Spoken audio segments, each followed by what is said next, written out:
ખબરોમાં બન્યા રહેવા માટે બેલ આઇકોન દબાવો અને એબીપી અસ્મિતાને સબસ્ક્રાઇબ કરો. આગળ વાત કરીએ તો સુરત સહિત દક્ષિણ ગુજરાતમાં ડાંગરના પોષણક્ષમ ભાવ ન મળતા ખેડૂતોએ નારાજગી વ્યક્ત કરી.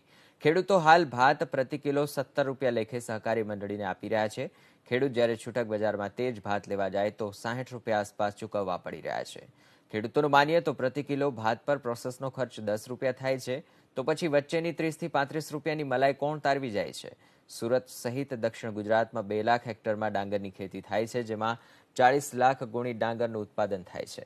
સરકારે ડાંગરના પ્રતિ 20 કિલો 378 રૂપિયાનો ટેકાનો ભાવ જાહેર કર્યો છે.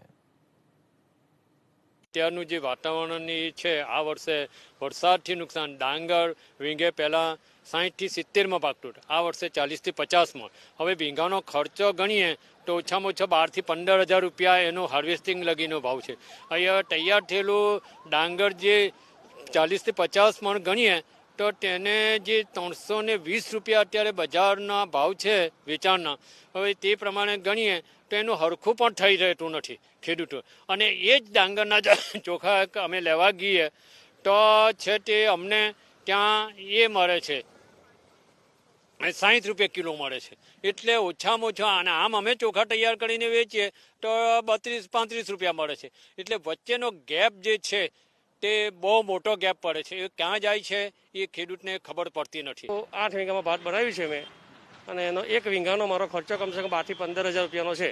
હવે આ વર્ષે વધુ વરસાદથી ડાંગર પાક થોડોક નિષ્ફળ ગયો છે. થોડું ઘણું પાક છે 40-45 જેવી અમને રાસ બેસે વીઘામાં. હવે અંદાજિત 8 થી 10,000નો માલ થશે ને એમાં 12 થી 15,000નો ખર્ચો કરેલ છે. આ ડાંગર એમ ખરેખર સરકારે ટેકાના ભાવ 380 બાંધ્યા છે, પણ ખેડૂતોને જ્યારે મંડીમાં નાખવા જાય ત્યારે 320 રૂપિયા જ મળે છે. એટલે એકંદરે 16 રૂપિયા જ મળે છે, અને ખેડૂત સરકારે ભાવ મળેલા છે 19 રૂપિયા. એટલે ખેડૂતોને એકંદરે ઘણું નુકસાન છે.